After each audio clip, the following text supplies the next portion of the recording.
Sans nier les difficultés du quotidien, les jardins solidaires apportent au projet d'autoproduction alimentaire toute sa dimension de lien social, intergénérationnel et interculturel.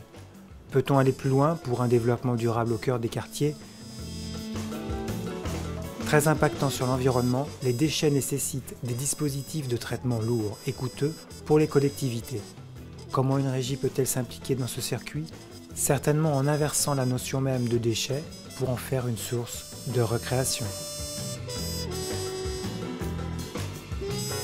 Alors la régie a choisi de se positionner sur ce secteur en réponse en fait à une réflexion avec Domo France, bailleur social, sur la question des encombrants et surtout des encombrants sauvages.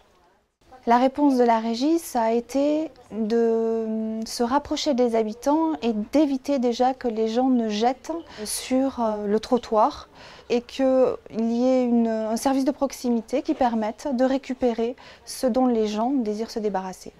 Et la deuxième partie de la réponse, c'est un lieu également à destination des habitants au travers d'ateliers participatifs et de vente d'objets remis en état à petit prix.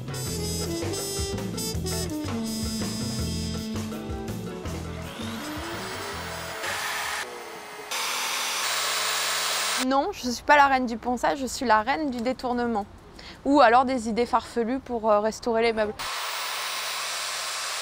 Ce sont les tabourets que mes grands-parents m'ont donnés. Et ils avaient ça quand ils ont emménagé ensemble. Donc ça me fait plaisir de les remettre à neuf et de leur redonner une petite vie.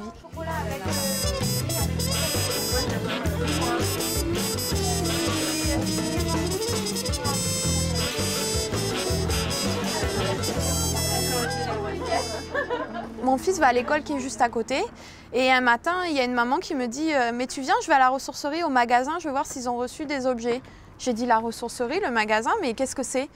Et alors elle me dit « C'est un endroit où on se retrouve, on boit le café et où on peut rencontrer d'autres personnes et acheter des objets de récup à des prix intéressants. » Alors de suite, je me suis dit « Ah bon ?»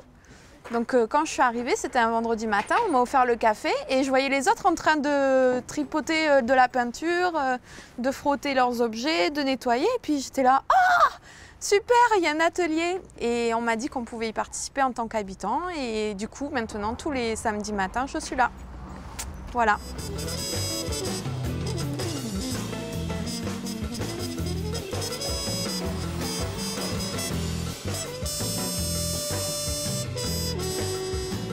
Ici, je travaille, je refais mes chaises que je ramène de chez moi. Et pourquoi tu fais ça? Parce que c'est ma mère qui le veut. Parce qu'ils étaient vieilles.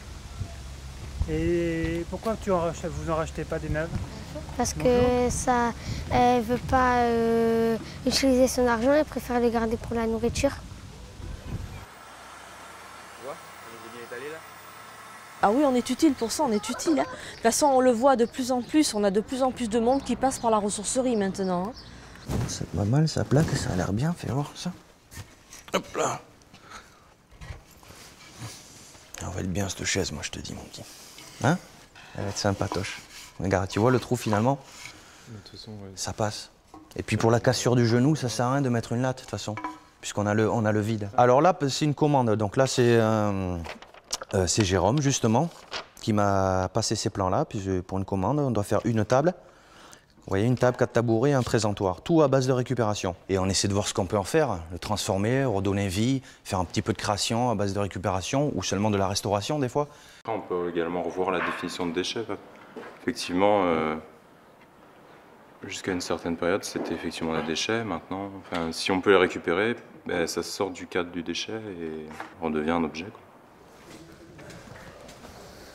Voilà, des chaises en noyer qu'on a poncées, enfin qu'on a nettoyées, puis qu'on a recollées. C'est vrai, en termes de sensibilisation, on a choisi le moyen des ateliers participatifs. Donc c'est vrai que c'est un moyen qui est fort, puisque les gens, on est en contact direct avec les personnes, donc c'est plus facile pour communiquer une idée. Enfin, il y a un petit côté aussi hors circuit, qui n'est pas pour me déplaire, quoi. C'est-à-dire que c'est ce lien social qui nous permet de communiquer nos idées aux gens justement sur le développement durable. Le développement durable, c'est aussi le développement de l'humain, tout simplement. Voilà. Quand je suis à la ressourcerie, c'est mon moment à moi. Je peux venir avec mon enfant, il ne va pas déranger, les gens vont s'en occuper et je peux moi aussi faire mon travail et à la fois être là avec mes proches et partager ça avec tout le monde. Donc ouais, je suis heureuse d'être à la ressourcerie.